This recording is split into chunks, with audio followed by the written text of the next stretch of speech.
आपको assistant professor भी बनाऊंगा, आपको पीएचडी भी कराऊंगा। पीएचडी और रिसर्च पेपर, नेशनल सेमिनार से संबंधित कोई भी समस्या हो, मुझसे जरूर संपर्क करें, मुझसे बात करें।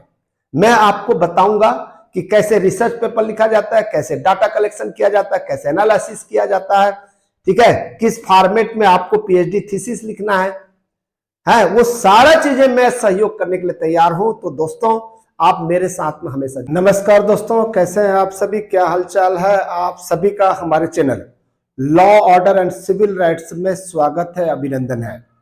बहुत बढ़िया खुशखबरी है। यदि आप नेट की प्रिपरेशन कर रहे हैं, नेट जेआरएफ कर चुके हैं, या पीएचडी कर रहे हैं, या पीएचडी कर चुके हैं, असिस्टेंट प्रोफेसर हैं, प्रोफेसर हैं, आप सब के लिए जो हायर एजुकेशन से संबंधित हैं, यानी कि हायर एजुकेशन में अपना कैरियर बनाना चाहते हैं, तो ये वीडियो आपके लिए है। इसीलिए शुरू से अंत तक आप इसको स्किप मत करिए, पूरा का पूरा देखिए, आपको बहुत मजा आएगा। अब आपको मैं बता दूं कि वीजीसी नेट, ठीक है, यदि आप क्लियर करते हैं और असिस्टेंट प्रोफेसर की तैयारी करते हैं, तो आपको अपने रिसर्च पेपर रिसर्च जर्नल में पब्लिश करना होता है। यदि आप पीएचडी स्कॉलर हैं, पीएचडी कर रहे हैं, तो आपको पीएचडी अवार्ड के पहले जो विषय पर आपने पीएचडी कर रहे हैं, जो टॉपिक है, उससे संबंधित रिसर्च जर्नल में आपका पब्लिकेशन होना बहुत जरूरी है, ठीक है। तो याद रखिएगा कि इसके पहले, यानी कि कल जो जारी हुआ है नोटिफिकेशन, वीजीसी ने जो सार्वजनिक सूचना डाला है, इसके पहले एक नियम था कि आपका रिसर्च पेपर जो है किसमें पब्लिश होना चाहिए, वीजीसी के लिस्ट में पब्लिश होना चाहिए। जो कल के जो सार्वजनिक सूचना है, उसमें हमको पढ़ने को मिला, जानकारी मिला कि अब वीजीसी के लिस्ट को जो बाध्यता थी, उसको समाप्त कर दिया गया। चलिए पूरे समाचार मैं पढ़ के सुना देता हूं, ठीक है, तो आपको पूरा का पूरा समझ आएगा। वीजीसी पब्लिक नोटिस 11 फरवरी 2025। नमस्कार दोस्तों, हमारे चैनल में आपका स्वागत है। आज हम आपके लिए वीजीसी की ओर से एक बड़ी खबर लेकर आए हैं, जो नेट जेआरएफ क्लियर करने वाले छात्रों, पीएचडी कर रहे शोधार्थियों और शिक्षाविदों के लिए बेहद महत्वपूर्ण है। देखिए, ये मेरा लिखा हुआ है, मैं आपको पढ़ के एक एक बात बता दे रहा हूं, फिर बाद में समझते हैं। सबसे बड़ी बात, वीजीसी ने वीजीसी के लिस्ट जर्नल में शोध पत्र प्रकाशित करने की अनिवार्यता को खत्म कर दिया है। अब आप पीयर रिव्यू जर्नल में भी अपने शोध पत्र प्रकाशित कर सकते हैं। पीयर रिव्यू भी क्या है, इसको भी हम जानने की कोशिश करेंगे। यह बदलाव छात्रों और शोधकर्ताओं के लिए एक बड़ी राहत और खुशखबरी है।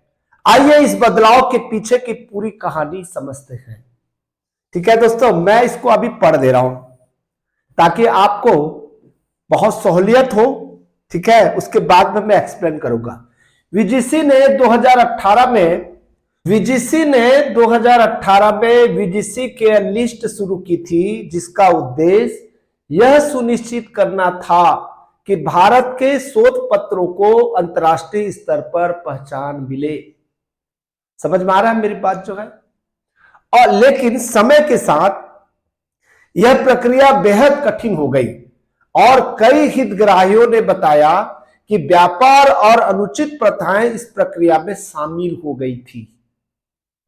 शोधार्थियों को अपने रिसर्च पेपर पब्लिश कराने में कई समस्याओं का सामना करना पड़ रहा था।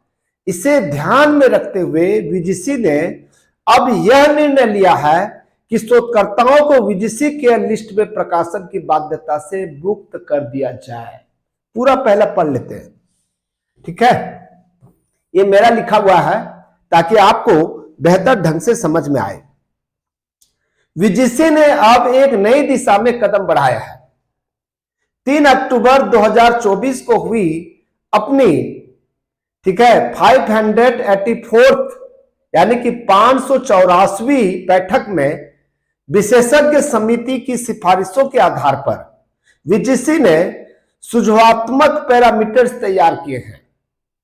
ये पैरामीटर्स शोधकर्ताओं और शिक्षकों को यह तय करने में मदद करेंगे कि कौन से पीयर रिव्यू जर्नल उच्च गुणवत्ता के हैं और जहां वे अपने शोध पत्र प्रकाशित कर सकते हैं। इसके लिए इन पैरामीटर्स को पब्लिक फीडबैक के लिए 25 फरवरी 2025 तक उपलब्ध कराया गया है। आप अपनी राय जर्नल, ठीक है, journal@vgc.gov.in पर भेज सकते हैं। आप भी भेज सकते हैं, इससे अच्छा है, खराब है, और क्या पैरामीटर रखा जा सकता है, इस पर भी हम जो है चर्चा करेंगे। दोस्तों, यह बदलाव वीजीसी नेट जेआरएफ पास करने वाले छात्रों और पीएचडी शोधकर्ताओं के लिए एक बड़ा अवसर लेकर आया है। अब आपको सिर्फ यूजीसी केयर लिस्ट जर्नल तक सीमित नहीं रहना पड़ेगा। आप पीयर रिव्यू जर्नल में अपनी रिसर्च प्रकाशित कर सकते हैं, जो न केवल आपकी मेहनत का सही सम्मान करेगा बल्कि आपको अंतर्राष्ट्रीय स्तर पर पहचान दिलाने में भी मदद करेगा। वीजीसी का यह कदम छात्रों और शोधकर्ताओं के लिए अधिक स्वतंत्रता और पारदर्शिता लेकर आया है। यह बदलाव भारतीय शिक्षा जगत के लिए एक सकारात्मक दिशा में बड़ा कदम है। समझ आ रहा है मेरी बात जो है? देखिए, लास्ट, अगर आप छात्र, शोधार्थी और शैक्षणिक संस्थानों से जुड़े हुए हैं तो वीजीसी द्वारा जारी सुझावात्मक पैरामीटर जरूर पढ़ें और अपनी राय 25 फरवरी से पहले वीजीसी को भेजें। हमने आधिकारिक नोटिस का लिंक डिस्क्रिप्शन में दिया हुआ है। इस महत्वपूर्ण अपडेट को अपने साथियों के साथ जरूर शेयर करें। अगर आपको यह जानकारी उपयोगी लगी हो तो हमारे चैनल को सब्सक्राइब करना न भूलें। मिलते हैं अगले वीडियो में, तब तक के लिए पढ़ते रहिए और जागरूक रहिए। ये मेरा स्क्रिप्ट था, अब मैं आपको बताने जा रहा हूं। वीजीसी की लिस्ट जो है, ठीक है, भारत में बहुत कम पब्लिश होता है ऐसा जर्नल, विदेशों में सबसे ज्यादा पब्लिश होता है। हाई रैंकिंग जर्नल माना जाता है और ज्यादातर अंग्रेजी वर्जन वाला जर्नल है, हिंदी में बहुत ही कम है, ठीक है। और उस जर्नल में पब्लिश होने में बहुत ही दिक्कतों का सामना करना पड़ता है। 1.5 साल, 2 साल, 2.5 साल, 3 साल लग सकता है, वेटिंग में रहना पड़ेगा। दूसरा चीज है, जो फॉरेन में जो जर्नल है, जो वीजीसी के लिस्ट में उनका नाम है, ठीक है, उसमें जब आप भेजेंगे तो कहेगा कि हमारे जर्नल के अनुरूप आपका रिसर्च पेपर नहीं है। यानी कि आपका रिसर्च पेपर इंटरनेशनल लेवल में होगा तभी पब्लिश होगा। आप अपने पर्टिकुलर एरिया के रिसर्च को जब आप उस जर्नल में पब्लिश करने के लिए भेजेंगे तो आपको एक लाइन में कह देगा कि सॉरी। या जो भारत में रजिस्टर्ड है वीजीसी के लिस्ट में, वहां पर जो है 15,000, 20,000, 25,000 रुपए एक एक जर्नल का फीस लेते हैं, ठीक है। उसका नाम होता है रजिस्ट्रेशन शुल्क। तब ऐसे स्थिति में हर व्यक्ति वहां पर पब्लिश नहीं करा सकता, कराना बहुत तकलीफ का काम है। हाँ, वीजीसी के लिस्ट में यदि आपका पेपर पब्लिश हो रहा है द बेस्ट, नहीं तो पीयर रिव्यू। पीयर रिव्यू का मतलब ये होता है कि जांच परख के आपके पेपर को इस जर्नल में पब्लिश किया गया है। उसके लिए क्या होता है, जैसे ही मान लीजिए मेरे पास में भी एक जर्नल है, उस जर्नल को जब आएगा तो हमारे टीम होता है, रिव्यू टीम होता है, उस टीम को हम भेज देंगे, उसको रिव्यू करेगा पब्लिश होने के लायक है या नहीं। यदि वो डन कर देता है तभी उसमें पब्लिश होता है। इसको बोलते हैं पीयर रिव्यू, ठीक है। पीयर रिव्यू का मतलब होता है जांच परख करने के बाद में आपके पेपर को जो सही पाया गया है उसके बाद हमने पब्लिश कर रहे हैं। देखिए, मेरे पास में भी जर्नल है, ठीक है, नव प्रभाव। अब मैं भी चालू करूंगा, मेरा भी जो है पीयर रिव्यू जर्नल है, ठीक है। अब आपके रिसर्च पेपर हमारे जर्नल में पब्लिश होगा। उसके लिए एक वेबसाइट चाहिए, वेबसाइट है हमारे पास में, ठीक है, वेबसाइट भी है, फीस भी नॉमिनल रखेंगे और आपके पेपर को हम पब्लिश कराएंगे। ठीक है दोस्तों, हमारे साथ में जुड़े रहिएगा। आपको हम असिस्टेंट प्रोफेसर बना के ही छोड़ेंगे, आपके पीएचडी को कराकर ही जो है हम जो है आपका सहयोग करेंगे।